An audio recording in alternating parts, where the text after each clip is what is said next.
Good morning. It is a Friday again in Hong Kong.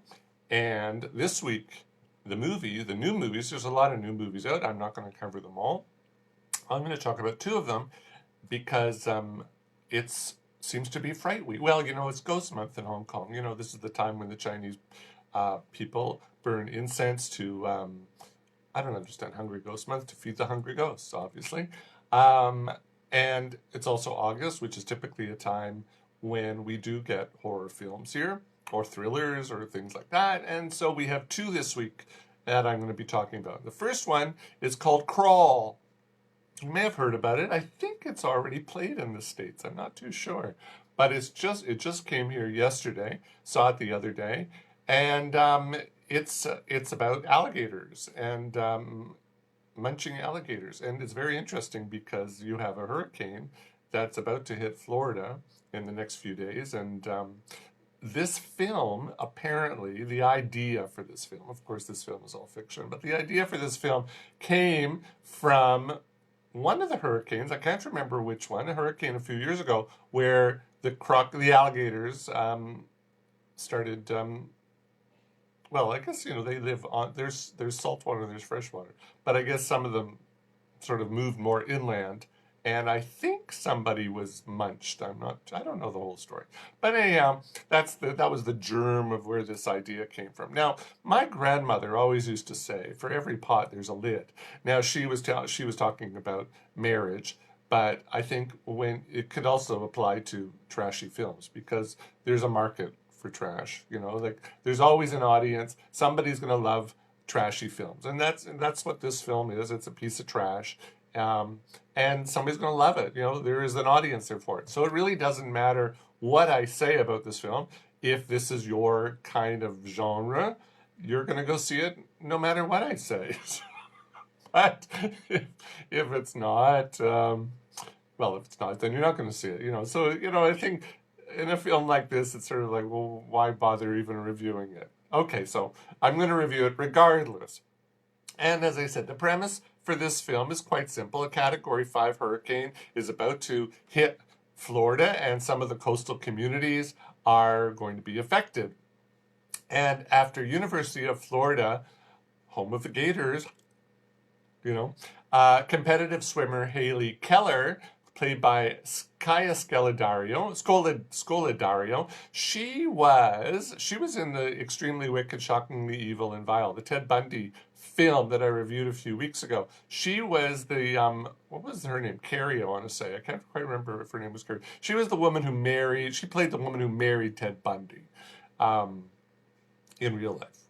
It's like Ted Bundy really did get married. So she played that character. I want to say Carrie, but I can't remember. And she was also in the Maze Runner series, which I never saw, gladly never saw. So anyhow, competitive swimmer Haley Keller, she gets a call from her sister telling her that her estranged father, played by Barry Pepper, Canadian Barry Pepper, I would say most people my age would know him from Saving Private Ryan. Most people younger would also know him from The Maze Runner. He was in The Maze Runner as well series. So she gets a call that their estranged father, Dave, who lives in the hurricane's path, he hasn't been answering his phone. And so the young woman decides to go down there, drive past the police barricades and past all the signs that say road underwater. That makes a lot of sense, to find him. And she does. Turns out he's in their basements, the home that they grew up in. He's in the basement crawl space. So it's not a full basement. It's like probably, like that. You definitely can't stand up in it. No, it's probably more than that. You can't stand up in it. And he's been badly injured by a jumbo-sized alligator that has swum in through a broken storm drain. And as the hurricane gets closer, the basement begins to fill up with water, and more of these extra large apex predators show up. And Haley must put aside her past differences with her father and rescue themselves before they become somebody's dinner. So that's what the film's about. And look, I hated this film because I hate films like this. All right, so Okay. So, but I will try to be calm. Um, it has obvious and I would say sometimes intentional similarity to Jaws, but I would say this director, Alexandre Aja isn't his last name. Aja is a, what's the word for it? Where you take the initials of something and you put it together, it becomes another word. Aja is the initials of his mother and father's name and something else, and you put it together, it becomes Aja. He's the guy who did Horns, which was that weird, interestingly weird, I guess like interestingly weird film starring Daniel Radcliffe, and he was in Piranha 3D, which I actually did saw, and I sort of enjoyed in a weird way. So, but I have to say, he's no Steven Spielberg, and the screenwriter siblings, Michael and Sean Rasmussen, they're no Peter Benchley and Carl Gottlieb. This is nowhere near as good a film as Jaws. And this is really just, it's a chomp fest, and there's a sort of a story there. It's like a whiff of a story. The script was basically Dave, the father, saying Haley, and Haley saying Dad, and the alligator bites somebody, and then it's like Haley, Dad, the alligator bites somebody else, and then because she's a swimmer, and they have the whole issue with the fatherhood. He says, "I'm sorry, I'm a lousy father. I was a lousy father to you. Now swim, Haley, swim." And she goes, "Okay, Dad, I forgive you." And then she goes and swims, and it's, okay, the script is ridiculous, but the alligator eating people, that was fun. It's like especially when the alligators were starting to eat like the throwaway characters, the red shirts from Star Trek, those sort of the characters, throwaway characters that you don't care about. That was fun, but yeah, not a good film. Now, to her credit, Scola Dario, she looks like a young Nicole Kidman. I was really surprised. She is completely game, and I think she really throws herself into this. I'd say she's the second best thing about this film. The best being the alligators eating people. Pepper, however, there's a reason why he's really never been a leading man in Hollywood. He's made a career out of being a supporting character, and he's done supposedly quite well. He's not leading man material. He's really awful here. But I think not so much his problem. It was the script. The script is horrible. So I was actually, and not just horrible, ridiculous. I mean, he got munched on a few times by the alligators. He should have been dead 14 times over, and yet somehow he managed to survive. Now, that's not a spoiler because this is, in the first 10 minutes of the film what's going to happen. So if this was Jaws, that would have been a spoiler because, people died and you were surprised. But this one, there's no surprises at all. So it's not a spoiler. Now, in a perfect world, films like Crawl would have gone straight to video and never made it to the big screen. But this isn't a perfect world. And the film has already taken in more than 70 million US dollars at the box office. Incredible. Off of a budget of just about 13 million. It's very cheaply made. I have a friend who lives in Florida. Well, she lives here now, but she's from Florida, and she said, "Oh, I want to see it because it's Florida." I said, "It's not Florida. It was filmed in Belgrade, filmed in Serbia, made to look like Florida." Maybe some of the shots might have been Florida. I don't know, but it was definitely the interior shots were Belgrade. But in any case, the film's made a huge amount of money considering how little it cost. So that means there's going to be another one, probably, assumedly. And it'll probably be like Crawl 3D. We're going to have 3D crocodiles. So, you know what? As I said, if this is your kind of film, you're going to go see it no matter what I say. And if it isn't your kind of film, you're not going to go see it no matter what I say. So forget about what I just said and go see it or don't go see it. So that's Crawl. Crap. But anyhow, the other film I want to talk about is called Scary Stories to Tell in the Dark. This one's been getting a fair bit of press. It's a fair bit of press, not just here but everywhere, because it's been co-produced by Guillermo del Toro. Now, he's the guy who did The Shape of Water and Pan's Labyrinth, a few other films. And he's got quite the imagination. So people are or have been, excited to think, wow, let's see what else comes out of his head. Now, this isn't quite, it's not his, well, I don't know how much much input he had on this. But anyhow, the germ of the story, where this all came from, the film is based on a collection of short, scary stories for children. I can't believe somebody wrote a book, wrote 3 books. Short, scary stories for children called Scary Stories to Tell in the Dark, written by Alvin Schwartz. The first one came out in 1981. It was basically a collection, an anthology of short stories. And over the following 10 years, he published 2 more compilations. And together, the 3 books, the 3 series, have sold more than 7 million copies. I have to admit, I never heard of it, but I'm not a kid anymore. Well, sometimes. So yeah, short stories to tell in the dark. Very interesting. But what they've done here, Norwegian director Andre Overdahl, he's the guy who did The Autopsy of Jane Doe a couple years ago with Emil Hirsch and Brian Cox. I sort of liked that one. It had its moments. It was okay. And as I said, co-produced by Guillermo del Toro. Now, what they've done is they've taken some of these stories and stitched them together. Because in the books, they're all separate stories. So what they've done is they've created an overarching theme, and they've stitched a few stories together as part of this, and that's become this movie of the same name. So in the movie, so at that point, really, like the story I just want to be clear about this. In the movie, the stories in the movie are from the book, but the story of the movie is original. Okay, so in the movie, there's a group of teens, as there always are, and it's the fall of 1968 in the fictional town of Mill Valley, Pennsylvania. But it was actually filmed in St. Thomas, Ontario. Now, I've been to St. Thomas, Ontario, and it's interesting.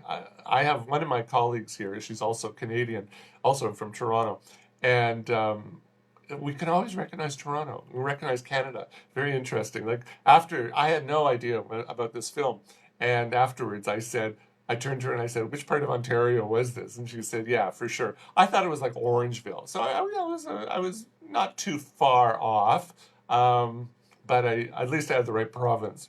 But definitely, it has a look. It has a Canadian look to it. So anyhow. It's set in the fictional town of Mill Valley, Pennsylvania, and these teens find a mysterious book that seems to be able to write news stories as they happen. Now, this book once belonged to a young girl by the name of Sarah Bellows, who was the daughter of, she wasn't so young, actually, now that I remember. She was a young woman. She was the daughter of the town's famous industrialist. And legend had it that Sarah, who she lived about a century before, she had been locked away in a secret room in their house, and she used to read the stories she wrote through the walls of the house to scare any kids away who would come by. Now, I didn't realize this at the time. It's in the trailer. When I watched the trailer afterwards, I realized that they sort of give that part away because the kids say, legend has it that some kids who visited the house disappeared. This was years ago. Kids who visited the house disappeared, and since then the house has been boarded up. So these are the kids that she would scare away. Okay? So it's sort of, the trailer sort of gives away a little bit too much information there. Now, each night, and as a new story gets written, something happens to one of amateur writer Stella Nichols' friends and classmates. Now, Stella is played by a young woman by the name of Zoe Margaret Coletti. She was in Wildlife, which is a film I just reviewed 2 weeks ago. She was the classmate of the young boy in the film. So I didn't know that she was in this film. And then when I saw this film, I said, "Oh, just saw her 2 weeks ago." So anyhow, when the story gets written, let me just backtrack a little bit. I diverged. So when a new story gets written and something happens to one of her friends and classmates, it forces her to team up with a drifter by the name of Ramon Morales, played by Michael Garza. I think might be his first film. I'm not sure. They have to quickly find a way to return the book to Sarah before she can write any more stories. So presumably Sarah is the one who's writing these stories from the grave. Now, the film, it's a bit of a mixed bag, both in content and execution. It doesn't take a genius to figure out where the story's going after the first 20 minutes. And the only surprises really are the scary stories themselves. And for those, you have to credit the original writer, which is Schwartz. What's his name? Alvin Schwartz. So what I liked about this film was actually the individual stories. The overarching story, I just thought, yeah, you know what, it wasn't that great. It wasn't that interesting. Now, I actually felt as I was watching the film, I thought, I would have liked to have seen this as a weekly TV show without the overarching story, but just have the individual stories each week. I thought that would have been more interesting, more scary, but who am I? To some very strangely, I didn't understand this one, to somehow add to the story's foreboding, the writers have set the time period against the backdrop of the 1968 American presidential election, where Richard Nixon came to power, and at the time America was engulfed in the Vietnam War. Now, I'm old enough to remember both of those events. I didn't understand the connection, like maybe Nixon's a demon. My grandmother certainly thought so. It's twice I mentioned my grandmother today. I mean, I didn't get it. And I can only imagine millennials who are going to watch this are going to go, who's Richard Nixon? You know, or if they know the name Richard Nixon, I don't think they know who Richard Nixon was. So I didn't get that, what the purpose of that was. But anyhow, now, as for the characters themselves, I think Stella and her friends, they're not all dissimilar to the spunky teens that we see in so many films of this genre. And I'm even thinking of It, I mean, it's just like they're, the kids in It, for It Chapter 1, because next week is It Chapter 2. So It Chapter 1, I mean, the kids are younger, and It Chapter 2, the kids are grown up. But I mean, they're sort of like teenage It, or, what's that TV show that I've never seen? But you know the one I mean, the one that's set in the 60s or the 70s. I don't know, because I don't watch the show. But anyhow, so it wasn't that thoughtful. Let's put it down. It wasn't that original. We've seen this all before. But forget it. For better or worse, I think it was okay. It wasn't bad, and I'd say certainly this isn't the last film of this series we're going to see. They've set it up. They've certainly set it up that there's going to be more of these films. The last scene, there's a voiceover by Stella. She narrates at the beginning. She narrates at the end. So she narrates something at the end where it's very clear the intent is to have another one. And the film's already made $72 million globally off of a production budget of $25 million. So you know what? It's profitable. Of course, there's going to be more of them. I hope that, I don't know if it'll include Stella again. Probably will. Yeah, I guess it'll include Stella and Ramon, or I don't know, maybe not Ramon. But yeah, we'll see some of the same characters again if there will be another film. I just hope they come up with a better arc for the story. That's my feeling. But it's not a horrible film. Yeah, it was okay. It was all right. So that's it. That's all I'm going to talk about today. So have a great week, and if you're in America and Canada, happy Labor Day, and if you're in Florida, stay safe. See ya.